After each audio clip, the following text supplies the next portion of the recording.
2024 की एक बेमिसाल मंगा एडॉप्टेशन पैरासाइट ग्रे आज से देखने को मिल रही है। कुछ एलियन जीवों की एक स्पेसशिप पृथ्वी पर उतरती है। जल्द ही उसमें से एक कीड़ा बाहर आता है जो दुनिया को बदलने वाला होता है। वो एक पाइप के सहारे ऊपर चढ़ता है और एक गहरी नींद में सोए हुए आदमी के पास पहुंचता है। फिर वह चुपचाप उसके कान में घुस जाता है। यह परजीवी अब आदमी के दिमाग पर कब्जा कर लेता है और उसके शरीर को कंट्रोल करने लगता है। वह नाचते लोगों के बीच मंच पर आ जाता है। वहीं एक लड़की उसे डांस के लिए आमंत्रित करती है, लेकिन अगले ही पल उस आदमी के सिर से एक फूल की तरह मांस की पंखुड़ियां निकल आती हैं। लड़की को लगता है ये कोई जादू का ट्रिक है, पर अगले ही पल वो वहीं मर जाती है। फिर परजीवी सिर से निकलते मांस के कोड़े को चारों ओर घुमाते हुए वहां मौजूद लोगों पर जानलेवा हमला करने लगता है। पूरा माहौल अफरा तफरी में बदल जाता है। कुछ महीनों बाद अब ये एलियन परजीवी शिकार के लिए टीम में काम करना सीख चुके थे। वे सुंदर महिलाओं के शरीर में जी शंग होकर फ्लर्ट करने वाले मर्दों को अपने जाल में फंसाने लगे। एक आदमी पास खड़ी औरत को देखकर लार टपका रहा था कि तभी 5 हट्टे कट्टे मर्दों ने आकर उसे घेर लिया। आदमी को लगा जैसे ये हनी ट्रैप है और पुलिस बुलाने की सोची, पर उसे नहीं पता था कि ये लोग उसे खाना चाहते हैं। तभी खिड़कियां तोड़ते हुए कुछ स्मोक ग्रेनेड अंदर गिरते हैं और सफेद धुएं की आड़ में आदमी को भागने का मौका मिल जाता है। लेकिन वो औरत उसका पीछा नहीं छोड़ती। असल में ये ग्रे यूनिट थी, एक स्पेशल फोर्स जो खास तौर पर परजीवियों से निपटने के लिए बनाई गई थी। उनके पास ताकतवर हथियार और ट्रेनिंग थी। एक गोली में परजीवी खत्म। बाकी बचे परजीवियों को तुरंत ही खत्म कर दिया गया। सिर्फ एक सूट पहने आदमी किसी तरह भाग निकला। ग्रे यूनिट ने पूरे इलाके की छानबीन की। उन्हें एक कैबिनेट मिला जिसमें परजीवियों का जमा किया गया खाना रखा था और एक संगठन का नाम मिला, शिनजिन चर्च, नवजन्म चर्च। वहीं दूसरी ओर शुरन नाम की एक लड़की काम से लौट रही थी कि तभी एक कार ने जानबूझकर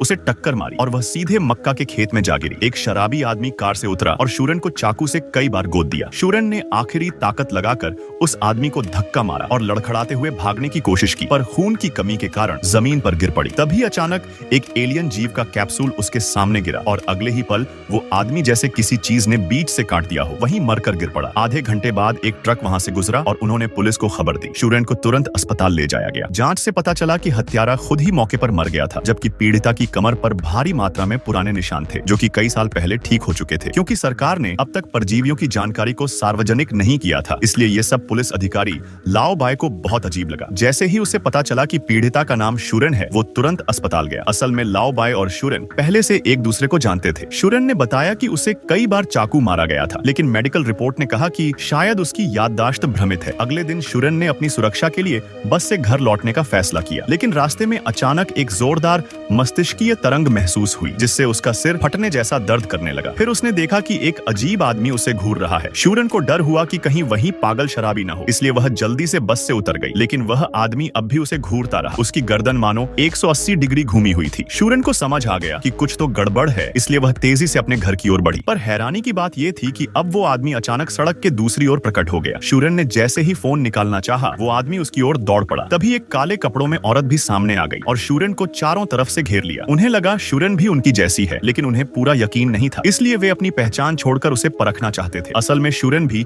एक परजीवी द्वारा संक्रमित हो चुकी थी। वो आदमी अब जब शुरन को पहचान गया तो उसने उसे अपने संगठन में शामिल होने को कहा, शिनजिन चर्च। अगर शुरन ने मना किया तो वे उसे वहीं खत्म कर देना चाहते थे। असल में शुरन भी अब उन रहस्यमय परजीवी जीवों में से एक से संक्रमित हो चुकी थी। उसका सामना उस भयानक आदमी से हुआ जो खुद भी एक परजीवी था। जब उसे एहसास हुआ कि शुरन भी अब इंसान नहीं रही बल्कि एक परजीवी के साथ सह अस्तित्व में रह रही है, तो उसने उसकी जान नहीं ली बल्कि एक गंभीर चेतावनी दी, तुम्हें शिनजिन चर्च में शामिल होना होगा। ये हमारा संघ है, हमारा धर्म। अगर तुमने मना किया तो हम तुम्हें खत्म कर देंगे। यह कहकर वो आदमी अंधेरे में गायब हो गया, जैसे कभी था ही नहीं। शुरन जब होश में आई तो खुद को अपने घर में पाया। कमरे में शांति थी, लेकिन माहौल में डर और रहस्य की मिलावट थी। उसके सामने एक साफ डायरी रखी थी जिस पर शब्द उभरते जा रहे थे, मानो कोई अदृश्य हाथ लिख रहा हो, मुझे तुम्हें सब कुछ समझाना होगा। वह अब समझ रही थी। जब पिछली रात एक नशे में धुत दरिंदा उस पर हमला कर रहा था, एक एलियन परजीवी उसके कान के जरिए शरीर में दाखिल हो गया था। उसका उद्देश्य था उसका पूरा मस्तिष्क हथियाना, लेकिन किस्मत से उस वक्त शुरन पहले से बुरी तरह घायल थी। अगर परजीवी ने कब्जा किया होता तो दोनों की मौत तय थी। इसलिए परजीवी ने एक अलग रास्ता अपनाया, सिम्बियोटिक असिमिलेशन प्रक्रिया चालू की। उसने शुरन की हर चोट को अंदर से ठीक किया। उसकी टूटी पसलियां जुड़ गईं, अंदरूनी रक्तस्राव रुक गया, त्वचा फिर से गुलाबी हो गई, जैसे कुछ हुआ ही नहीं। अब वो दोनों एक दूसरे के साथ जुड़े हुए थे। शुरन इंसान थी पर अब अकेली नहीं थी। उसके भीतर एक और जिंदगी सांस ले रही थी। परजीवी ने ये सब एक वीडियो में रिकॉर्ड किया था और उसे दिखाया, मैं तुम्हारा दुश्मन नहीं हूँ, हम एक हैं। इसी बीच शहर की सुरक्षा एजेंसियों में खलबली मच चुकी थी। पुलिस हेडक्वार्टर में विशेष मीटिंग टीम बुलाई गई थी। हर प्रवेशकर्ता को जांच के कठोर नियमों से गुजरना पड़ा, यह सुनिश्चित करने के लिए कि कोई परजीवी पुलिस में घुसपैठ न कर ले। बैठक की अध्यक्षता कर रही थी ग्रे यूनिट की जानी मानी लीडर चॉय जून जिन। उन्होंने सामने रखी एक कैप्सूल जैसी कांच की बोतल उठाई जिसमें एक जिंदा परजीवी जीव तैर रहा था। यह है हमारा दुश्मन, उन्होंने कहा। यह इंसानों के श्वसन तंत्र से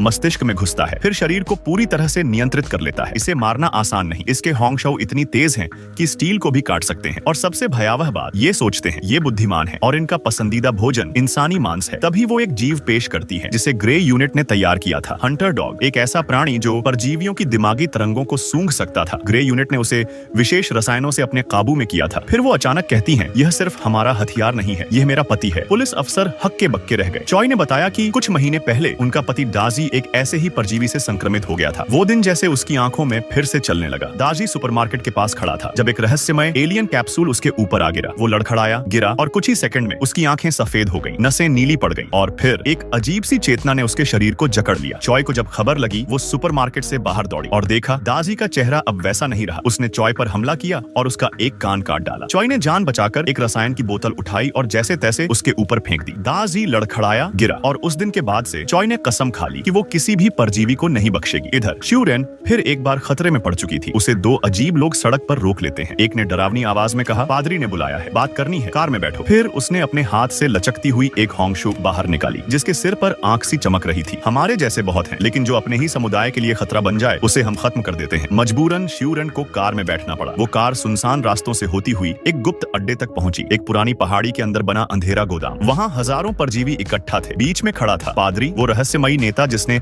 इस पूरी कौम को एकजुट किया था। उसने कहा, समय आ गया है, हम अपने धर्म का विस्तार करेंगे, तुम्हें चुनना है, या हमारे साथ चलो या हम तुम्हें मिटा देंगे। श्यूरेन चुप थी, लेकिन उसके भीतर अब इंसानी चेतना भी जाग चुकी थी। उसी वक्त एक और कहानी आगे बढ़ रही थी। एक किशोर लड़का शाओछांग चुपके से गोदाम के पीछे के दरवाजे से घुस आया। उसकी बहन 2 हफ्ते पहले गायब हो गई थी और उसका आखिरी सुराग था शिनजिंग चर्च का एक कार्ड। वो एक भयानक स्टोर रूम में पहुंचा जहां इंसानों को कैद करके रखा गया था, जैसे खेतों में मवेशी रखे जाते हैं। पर तभी एक गार्ड परजीवी वहां आ गया। शाओछांग जल्दी से एक भारी अलमारी के पीछे छुप गया। उसने देखा गार्ड की गर्दन से एक लंबा होंगशौ निकला और उसके सिर से ऊपर एक आंख सी उभर आई, मानो वो पूरी जगह को सूंघ कर देख रहा हो।